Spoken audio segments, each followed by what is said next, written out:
Hi all, welcome back. आज का topic आपके सामने है chiral compound and SN1 and SN2। आज हम सिर्फ प्रोडक्ट्स की बात करेंगे कि कायरल अगर कंपाउंड हो तो SN1 और SN2 के प्रोडक्ट्स क्या होते हैं।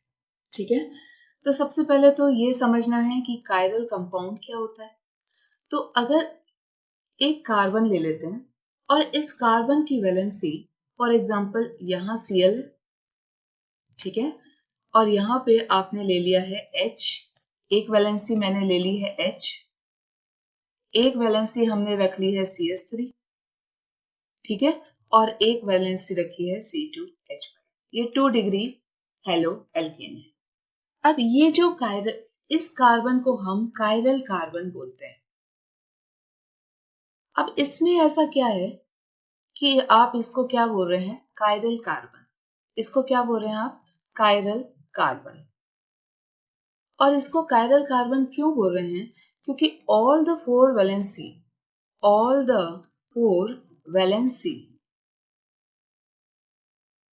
of carbon are different।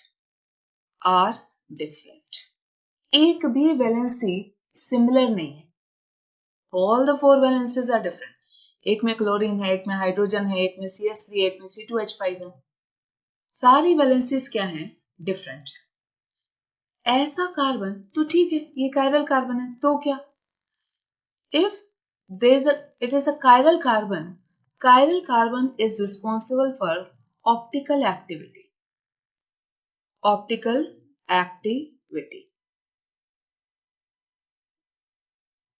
what is optical activity? जो PPL को, प्लेन पोलराइज्ड लाइट को, जो PPL को अ सॉल्यूशन, जैसे ये एक solution, correct, this is a solution. तो अगर आप इसको PPL को इससे सॉल्यूशन से पास कराएं और इस सॉल्यूशन में अगर कायरल कार्बन है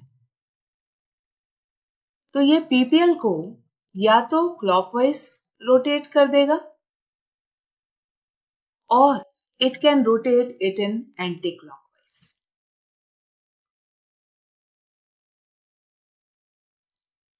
तो कायरल कार्बन के जो सॉल्यूशंस होते हैं, a solution which contains rather chiral carbon, they have a ability to convert PPL into clockwise, या तो वो उनको क्लॉकवाइज रोटेट कर सकते हैं और या तो वो उनको एंटी क्लॉकवाइज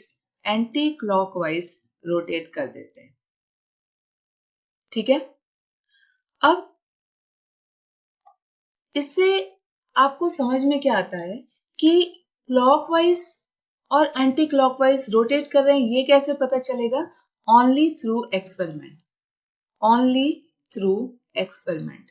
एक्सपेरिमेंट से ही पता चलेगा कि ये इसको क्लॉकवाइज रोटेट कर रहा है कि एंटी क्लॉकवाइज रोटेट कर रहा है। नाउ अगर वो सॉल्यूशन को क्लॉकवाइज रोटेट करता है, अगर सॉल्यूशन PPL को क्लॉकवाइज रोटेट करता है तो हम बोलते हैं वो कैसा है, वो डेक्स्ट्रो रोटेटरी है। ठीक है, तो हम इसको बोलेंगे ये डेक्स्ट्रो रोटेटरी है, जिसको हम बोलते हैं स्मॉल डी, है ना, स्मॉल डी से हम उसको शो करते हैं। और अगर सॉल्यूशन PPL को एंटी क्लॉकवाइज रोटेट करता है तो हम उसको बोलते हैं लीवो रोटेटरी,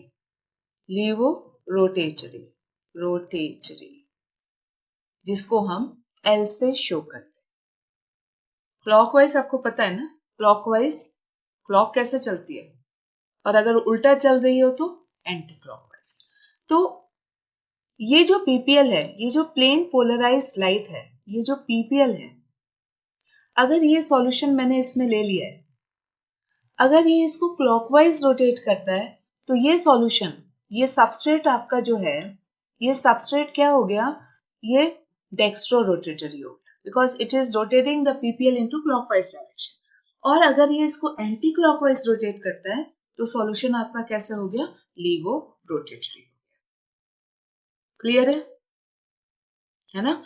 तो अभी मैम तो पढ़ना क्या है, अब हम इसमें थोड़ा SN2 डाल देते हैं, ठीक है। तो मैं देखिए इसमें क्या करती हूँ, SN2 में क्या होता था, SN2 में हम लेते थे जैसे मैंने ले लिया क्या ले लेते हैं, NaOH ले लेते हैं ना, NaOH ले लेते हैं और यहाँ पोलर A प्रोटेक्ट ले लेते थे एसीटोन CH3COCH3, है ना। और अब सीधे एक पेंटावेलेंट बनता था अनस्टेबल, तो यहाँ पे आपका OH बॉन्ड बनाएगा, थोड़ा फास्ट कर रहे हैं ये, और ये आपका जो CH3 है वो कहाँ दिखेगा आपको, H तो यहाँ दिखेगा, है ना, और C2H5 इधर दिखेगा और CH3 कुछ यहाँ दिखेगा, और ये वाला पोर्शन आ जाएगा आपका, कौन है यहाँ पे, क्लोरीन। यहाँ बॉन्ड फॉर्मेशन हो रही थी, यहाँ बॉन्ड ब्रेक हो रहा था, SN2 पढ़ लिए हम।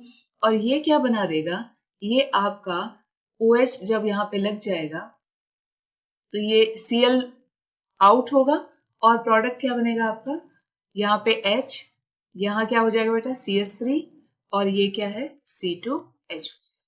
मैंने आपको बोला था अगर ये आपका अम्ब्रेला है तो ये आपका इन्वर्टेड अम्ब्रेला है ना, है ना। तो इसको हम बोलते हैं वॉल्डन इन्वर्जन और वॉल्डन इन्वर्टेड कंपाउंड, ठीक है।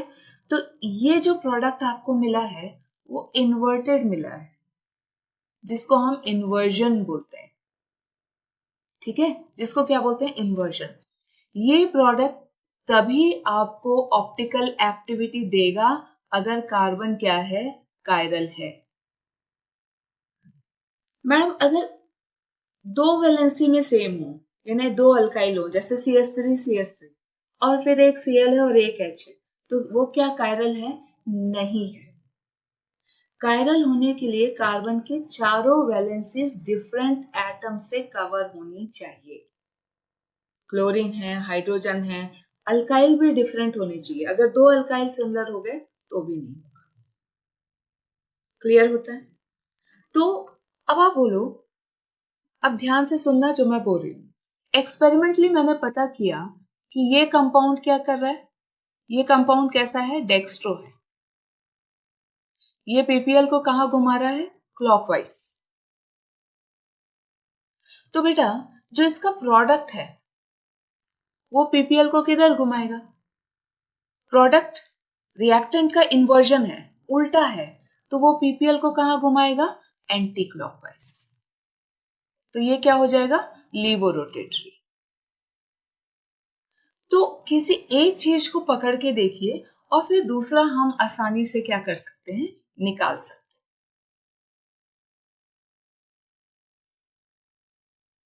हैं। आप मुझसे यहाँ पूछेंगे, है ना, कि ये कैसे हुआ, तो आप क्या करिए कि पहले तो एक कायरल है, तो रिएक्टेंट भी कायरल है, प्रोडक्ट भी कायरल है। डिफरेंस क्या है, सिर्फ स्टीरियो, दे आर स्टीरियोमेट्रिकली डिफरेंट, उनका स्पेशल अरेंजमेंट डिफरेंट है। एक का ओपन अम्ब्रेला है, एक का इन्वर्टेड अम्ब्रेला है, और कोई डिफरेंस नहीं है। तो अगर अगर मैं एक्सपेरिमेंटली पता कर लूं कि ये कैसा पीपीएल को रोटेट कर रहा है, रिएक्टेंट, तो ये मैंने पता किया कि डेक्स्ट्रो रोटेट कर रहा है, डेक्स्ट्रो यानी क्लॉकवाइज।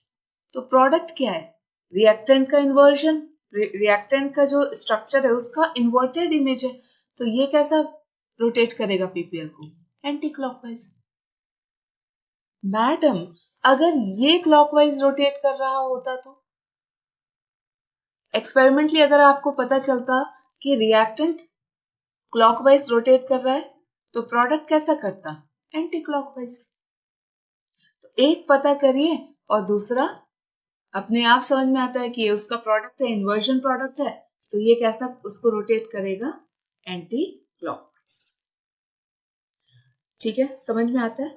तो ये होता है chiral and the optical activity. Optical activity का मतलब होता है कि वो पीपीएल को क्लॉकवाइज सॉल्यूशन घुमा रहा है कि एंटी क्लॉकवाइज, और ये कब होता है, सिर्फ कायरल कार्बन में होता है, सिर्फ और सिर्फ कायरल कार्बन में होता है। क्लियर होता है। हम और पढ़ेंगे क्योंकि बुक के एंड में ये एक कंप्लीट टॉपिक आपका दिया हुआ है। Presently I am just relating it with SN1 ले रहे हैं. Now we'll take the example of SN1. So let's take an example here. This is R dash, and this is R dash dash. That means all the three R groups are different. अगर यहाँ methyl है तो यहाँ ethyl है और यहाँ propyl है और यहाँ क्लोरीन है, तो ये क्या है? Chiral carbon. ठीक है. अब हम SN1 है तो 2 स्टेप रिएक्शन है, हम इसमें क्या डालेंगे? वाटर. और हमको क्या मिलता था? वाटर डालने से हमको what we usually get, we'll get a carbocation. तो यहाँ से हमको क्या मिलेगा बेटा? कार्बोकैटायन मिलेगा. ठीक है ना. तो जब कार्बोकैटायन की बात करेंगे तो ये R इधर, R डैश इज हियर, ये थोड़े थोड़े ऐसे खसक रहे हैं, है ना, रिपल्शन में, and we will get R dash dash here. Step number 1. Step number 2. This is step number 1. Step number 2. So step 2 is the carbocation is attacked by nucleophile.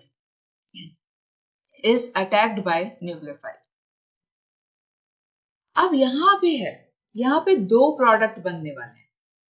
Here you will get 2 products. Ma'am, how? For example, this is one plane and here is your carbocation. So nucleophile उसको front से भी attack कर सकता है ना. यहाँ carbocation है for example, तो न्यूक्लियोफाइल फ्रंट से अटैक करेगा. अगर फ्रंट से अटैक करेगा तो ये जो ग्रुप लगे हुए हैं, एक R डैश और एक R डैश डैश, ये पीछे चले जाएंगे. फिर से समझिए, अगर यहाँ पे कार्बोकैटायन है, प्लेन एक है, correct, it is trigonal planar. This is sp2 hybridized carbon. तो carbocation is in the centre. Carbocation अगर सेंटर में है और न्यूक्लियोफाइल उसको फ्रंट अटैक कर रहा है, यहां से आ रहा है, OH नेगेटिव कहां से आ रहा है बेटा? सामने से. अगर फ्रंट अटैक करेगा तो ये R डैश डैश कहां चले जाएंगे? पीछे. रिपल्शन देंगे, उसको स्पेस देंगे थोड़ा. तो OH नेगेटिव अगर फ्रंट अटैक करता है, सामने से आ रहा है ऐसे, तो जो आपका R है और जो आपका R डैश है और R डैश डैश जो है, वो कहां चले जाएंगे? पीछे की तरफ. पीछे चले गए. तो फ्रंट अटैक, यहां पे लिख लीजिए, front attack of nucleophile. Front attack से आपको मिलता है रिटेंशन कंपाउंड. क्या मिला आपको? Retention compound. अब आप बोलोगे कैसे? तो देख लो, फ्रंट अटैक से just let's see here. What is this? This is open umbrella. And what is this? This is also open umbrella. Invert नहीं हुई इमेज, रिटेंशन हुआ. जो वहां स्टीरियो केमिस्ट्री थी, जो स्पेशल अरेंजमेंट था, स्टीरियो तो आपको अलग से समझाना पड़ेगा हमको. तो यहाँ जो अभी समझिए, यहाँ जो स्पेशल अरेंजमेंट था वहां भी वही है. डिफरेंस क्या आया है? Cl की जगह OH आ गया है बस. इन्वर्जन नहीं हुआ जो पहले हो रहा था. छाता उल्टा नहीं हुआ. The umbrella is not upside down. So this is known as a retention compound. अगर फ्रंट अटैक होता है, न्यूक्लियोफाइल फ्रंट से आता है, तो उसको वो क्या आप बनाएंगे? रिटेंशन. सिर्फ Cl की जगह कौन आ जाएगा? न्यूक्लियोफाइल. ये इसलिए होता है कि ये जो कार्बोकैटायन है वो क्या है? एक प्लेन में है. वो क्या है? एक प्लेन में है. करेक्ट है. और अगर अब ये एक ही प्लेन में है, तो न्यूक्लियोफाइल सामने से भी आ सकता है, न्यूक्लियोफाइल पीछे से भी आ सकता है, यहां से भी आ सकता है. तो इस कार्ब कटायन के लिए अगर न्यूक्लियोफाइल पीछे से आता है, ठीक है, न्यूक्लियोफाइल अगर ऑल द वे पीछे से आएगा, तो न्यूक्लियोफाइल अगर पीछे से आएगा तो ये R डैश सामने की तरफ मुड़ेंगे। तो अगर न्यूक्लियोफाइल ऐसे पीछे से आ रहा है, तो जितने ग्रुप हैं R डैश पीछे से कोई धक्का मार रहा है तो ये कहाँ घुसेंगे, ये कहाँ जाएंगे, ये फ्रंट में जाएंगे, इस साइड जाएंगे, है ना। तो अगर न्यूक्लियोफाइल बैक से आएगा तो हमारा न्यूक्लियोफाइल कहाँ है, ये OH, तो ये कार्बन हो गया। और आपका अब बनेगा ये R डैश और ये R डैश। अब ये कहाँ चले गए, उल्टे हो गए, क्योंकि न्यूक्लियोफाइल कहाँ से आ रहा है, बैक से। तो जो फ्रंट यहाँ R था, R डैश वो कुछ ऐसे हो गया। क्लियर होता है। तो ये क्या हो गया बेटा, अब ये कैसा अम्ब्रेला दिख रहा है, अब ये इन्वर्टेड अम्ब्रेला दिख रहा है। तो ये इमेज हो जाएगी इन्वर्जन कंपाउंड, ठीक है, ये इमेज हो जाएगी इन्वर्जन कंपाउंड। तो मैडम अगर कायरल कार्बन है तो SN1 में 2 प्रोडक्ट बनेंगे, यस। लेकिन शर्त क्या है, कायरलिटी की।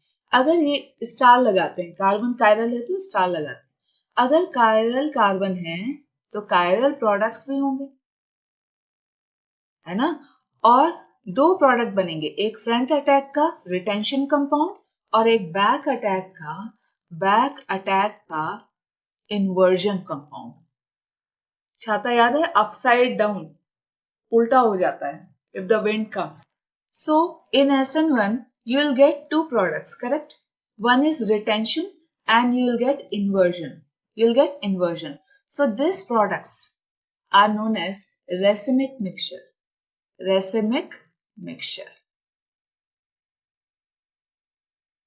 You will get retention compound also, you will get inversion compound also in SN1. Only the thing is, this carbon should have to be a chiral compound. Clear? This carbon should have to be a chiral compound.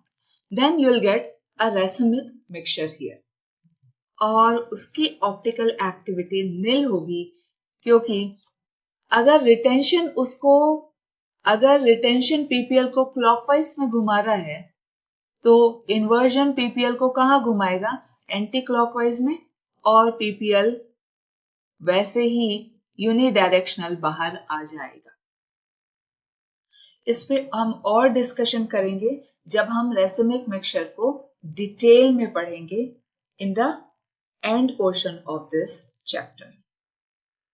So see you in the next class with difference in SN1 and SN2.